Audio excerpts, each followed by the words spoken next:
రాష్ట్రంలో బీసీల మీద జరుగుతున్నటువంటి ప్రత్యక్ష దాడులు పరోక్ష దాడుల విషయంపై ఈరోజు మీడియా సమావేశం ఏర్పాటు చేయడం జరిగింది. చాలా సందర్భాలలో తెలంగాణ బీసీ పదవ సంఘం రాష్ట్రంలో ఉన్నటువంటి బీసీ నాయకులకు అండగా నిలబడటం, వారిని ఎవరైతే అగ్రవర్ణాలు వాళ్ళను రాజకీయంగా వారిని ఇబ్బంది పెట్టినప్పుడు కూడా స్పందించడం. ఇవాళ నిన్నటి నుంచి కూడా హాట్ టాపిక్ మీకు అందరూ కూడా తెలుసు. ఇవాళ ఉన్నది ఉన్నట్టు అంటే ఊరంతా శత్రువు అయినట్టు వ్యవహరిస్తూ ఉన్నది కాంగ్రెస్ పార్టీ ప్రభుత్వం. అంటే కాంగ్రెస్ పార్టీలో రెడ్లకు ఒక న్యాయం, బీసీలకు ఒక న్యాయం, అది క్లియర్గా కనబడతా ఉన్నది. ఎందుకు అంటే ఇవాళ నిన్న కొండా సుస్మితా పటేల్ గారు మాట్లాడేటువంటి అంశం అందరికి తెలుసు. అయితే ఇవాళ దానికి అసలు ఈ ఇష్యూకు సంబంధం లేనటువంటి మంత్రి కొండా సురేఖ గారికి షోకాజ్ నోటీసులు ఏ విధంగా ఇచ్చారు వాళ్ళు అంటే సంబంధం లేని టాపిక్ అంటే ఎప్పుడెప్పుడు అని ఎదురు చూస్తూ ఉన్నట్టున్నది కాంగ్రెస్ పార్టీ నాయకులంతా కూడా. ఈ బీసీని అణగదొక్కాలి, బీసీని రాజకీయంగా ఎంకరేజ్ చేయద్దు, అవకాశం వచ్చింది, ఎప్పుడు అవకాశం అది పదులు పెట్టుకుని ఉన్నట్టు కనిపిస్తూ ఉన్నది.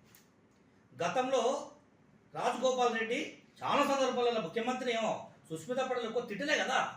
తెలంగాణ రాష్ట్రంలో అనేక నాయకులు, రెడ్లు, వెలుమలు, కమ్మలు నాయకులు అసలు తిట్టు కాదు బండ బూతులు తిట్టిల్లు. మరి అప్పుడు ఎటుపోయింది మీ క్రమశిక్షణ కమిటీలు ఎటుపోయినాయి?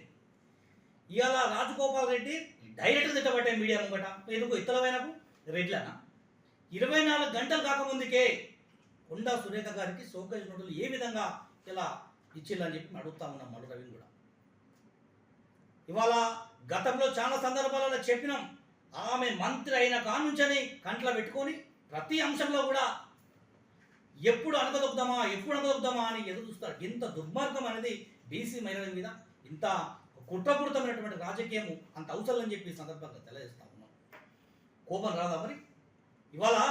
ఇవాళ ఎన్నడూ మాట్లాడినప్పుడు మీడియాలో మాట్లాడుతూ ఉన్నాడు కొంతమంది. నేను వారికి అడుగుతా ఉన్నా, మీకు తెలుసా అరవై వాళ్లకు ముఖ్యమంత్రి రేవంత్ రెడ్డి డీసీసీ చీఫ్ కాకముందుకు అయినాక కొండా దంపతుల ఫ్యామిలీతో డిస్కస్ చేసినటువంటి అంశాలు మీకు తెలుసా?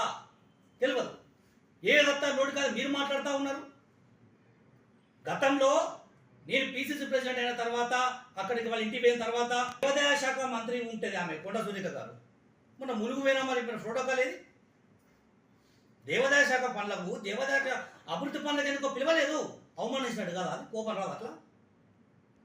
ఇలా మేడారం దగ్గర పొంగులేటి శ్రీనివాసరెడ్డి వాళ్ళ అనుచరులకు, వాళ్ళ వర్గీయులకు నువ్వు కాంటాక్ట్లు ఇస్తావు, ఊరుకుంటావు ఇక్కడ? అంటే నీకు మీ తా అంటే తందా అంటే మంచిది, లేకుండా ఉన్నవారు అంటే ఈ విధంగా చేస్తూ ఉంటుంది.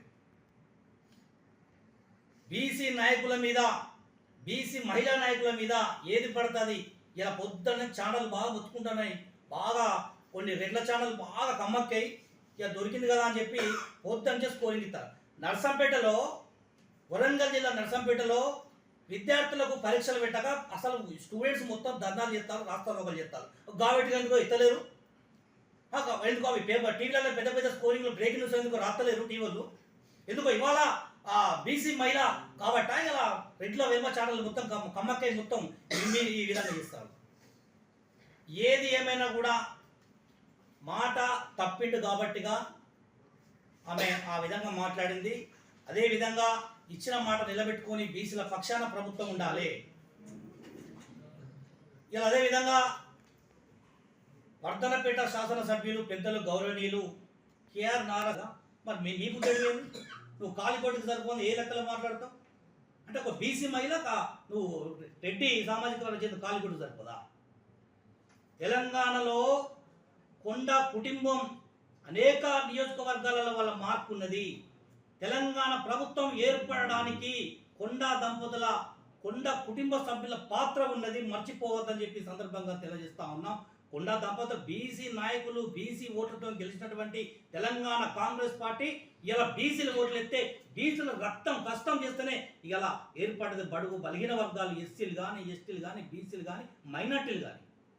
రెడ్లు ఒక్కలు ఎత్తేనే ఇలా కాంగ్రెస్ పార్టీ రాలే, ఇలా వెలుమలు ఎత్తేనే కాంగ్రెస్ పార్టీ రాలే. ముఖ్యమంత్రి గారికి హెచ్చరికిస్తున్నాం, ఇది ఇంతటితో ఆపకపోతే షోకాజ్ నోటీసులు కనుక మీరు పునరాయించుకొని మళ్ళీ దాన్ని మీరు పార్టీ పెద్దలందరూ కూర్చొని మాట్లాడుకోవాలి. బీసీ మహిళలు మీ దాడులు ఆపకపోతే రాష్ట్ర వ్యాప్తంగా ఉద్యమాన్ని ఉధృతం చేస్తామని చెప్పి కూడా ఈ సందర్భంగా ఈ మీడియా పూర్వకంగా మీకు అందరూ కూడా విజ్ఞప్తి చేస్తూ ఉన్నాం.